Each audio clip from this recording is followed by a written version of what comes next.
Sick of grabbing something from the freezer aisle when you're too tired to cook dinner? Today I'm showing you how to make 4 of my favorite freezer-friendly recipes that will knock those TV dinners out of the park.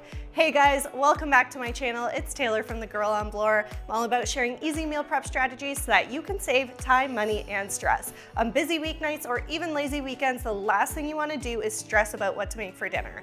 Freezer meals are super convenient for those nights where you just want something quick and delicious. All you have to do is pull one of these homemade meals out of the freezer, reheat, and then serve.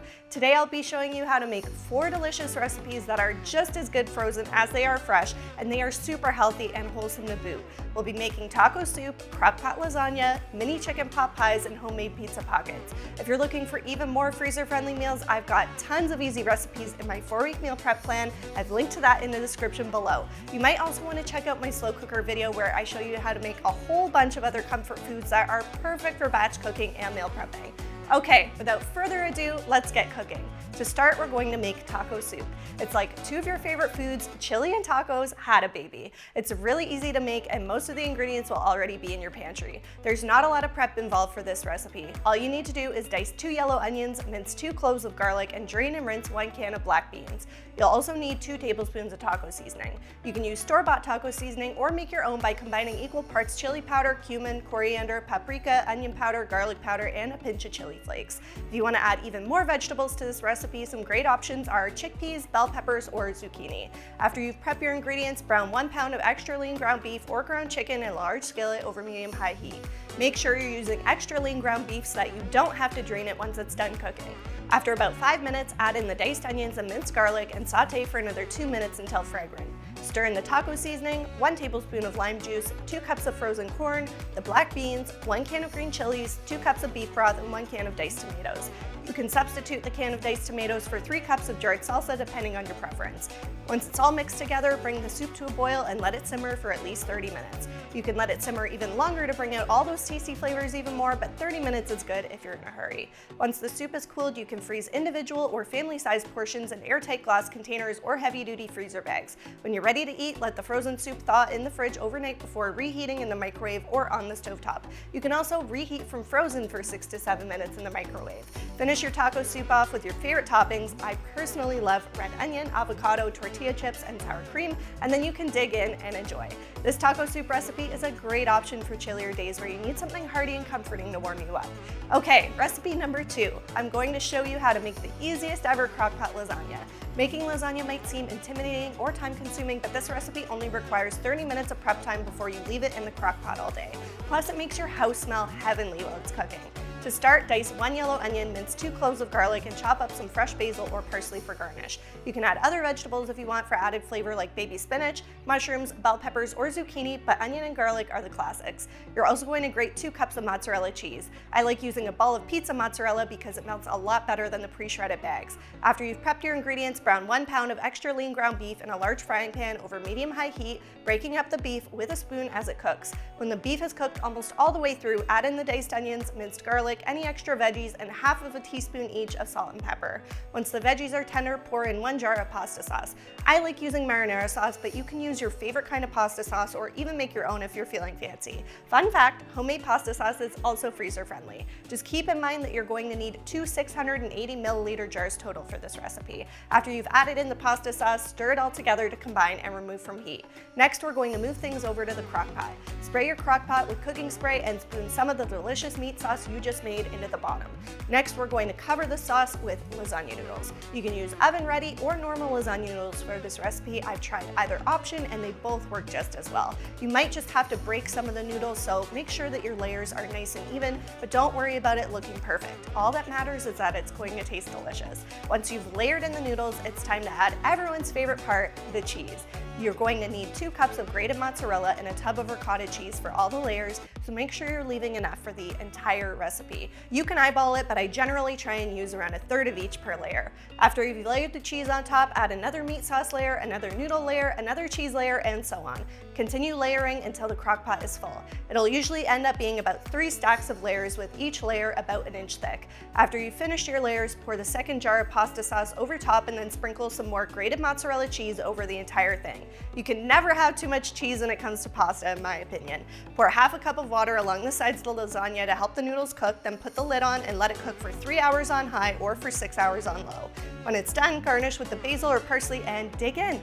If you're going to be freezing this recipe, let the lasagna cool in the fridge overnight before cutting it into pieces and freezing individual slices. When it's time to reheat, sprinkle some water over top and microwave for 7 to 8 minutes. If you're freezing slices in foil containers, you can reheat in a 350-degree oven for 30 to 40 minutes. This Italian staple is super hands-off and freezes easily, so you can enjoy it again and again. Now for recipe number 3, we're going to make a healthier version of a go-to comfort food, mini chicken pot pies. These individual serving sizes are perfect for freezing and are great for days where you just want to curl up with something comforting without all the extra work. Plus, how cute are these mini ramekins? To start, preheat the oven to 400 degrees and prep your ingredients. First, you're going to need to get your chicken ready. You can use store-bought rotisserie chicken and shred 1.5 cups of it, or cook 2 chicken breasts in boiling water for 15 minutes, then shred them up. I normally like preparing a big batch of chicken ahead of time during my weekly meal prep. Once your chicken is ready to go, dice 1 yellow onion, mince 2 cloves of garlic, and chop 2 stalks of celery along with 2 carrots. Next, heat 1 tablespoon of olive oil in a large skillet over medium-high heat.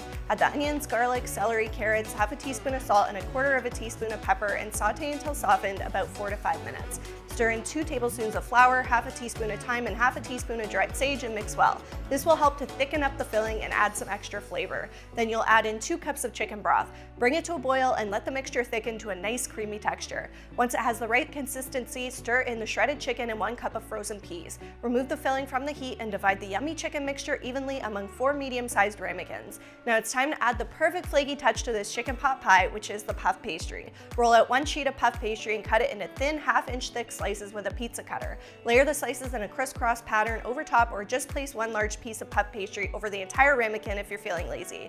Place your mini pot pies on a baking sheet and bake them in the preheated oven for 20 minutes until golden brown. Remove from the oven and serve, or let them cool before covering the ramekins in foil or plastic wrap and freezing. When you're ready to reheat your pot pies, pop them into the oven for 30 minutes at 375 degrees. Just make sure your ramekins are oven safe beforehand. These chicken pot pies are the ultimate comfort food without all the extra calories or preservatives you'll find in store-bought versions. And the best part is that you can curl up on the couch with one of them after a cold winter day without doing any work at all. Okay, moving on to recipe idea number 4. Last but not least, I'm going to be showing you how to make homemade pizza pockets, a grown-up version of the classic frozen snack from your childhood. These pizza pockets are way better than the grocery store versions, and you can customize the toppings to your liking. I personally like using mushrooms, green pepper, red onion, and turkey pepperoni, but you can use whatever you want. You can even just fill them with cheese and call it a day. To get started, preheat the oven to 425 degrees, then prep and chop any toppings you'd like. You want to have about half a cup of each topping, or 1 tablespoon per individual pizza pocket. You're also going to need 1 cup of pizza sauce and 2 cups of grated mozzarella. Just like with the crock-pot lasagna, I recommend using a ball of pizza mozzarella for that perfect level of meltiness. After assembling and prepping all of your ingredients, roll out a ball of store-bought pizza dough on a floured surface until it's about a ½ inch thick. Using the flour will help prevent the dough from sticking to the counter. Cut your rolled out dough into rectangles that you can fold over. Spread a bit of the pizza sauce, cheese, and your chosen toppings on 1/2 of the rectangle, leaving a little room around the edges. Fold the other half of the rectangle over top and then seal the edges using a bit of water if needed. Once all of your pizza pockets are sealed, place them on a parchment-lined baking sheet and pop them into the preheated oven for 20 minutes until they're crisp and golden. After they've cooled, you can wrap each individual pizza pocket in plastic wrap and freeze. When you're ready to heat, thaw them in the microwave for 1 to 2 minutes, then place a paper towel over top and microwave for another 1 to 2 minutes until they are cooked all the way through. You can also reheat in a 350-degree oven from frozen for about 30 minutes. The great thing about this recipe is that you can even freeze them raw. Just make sure that you add a little bit of extra cooking time, about 30 to 40 minutes. This recipe is a great snack or a quick lunch idea, and you can get creative with the toppings. And who doesn't love food from their childhood? And there you have it. In addition to being super simple to make, these 4 recipes can be stored in the freezer for up to 3 months and are ready to reheat in a flash. I like making a big batch of different freezer meals in advance so that I have lots of options to choose from on those days where I just don't feel like cooking, which is usually in the wintertime when motivation is low and comfort food is king. Looking for more meal prep inspiration? I have even more easy freezer-friendly recipes in my 4-week meal plan that I've linked to in the description below. If you are loving these freezer meals, make sure to give this video a thumbs up and leave a comment below letting me know which one of these you're going to try first. All right, after all that cooking, it's time for me to fill up my freezer for the next few months ahead. Thanks for cooking with me today, and I will see you in the next video.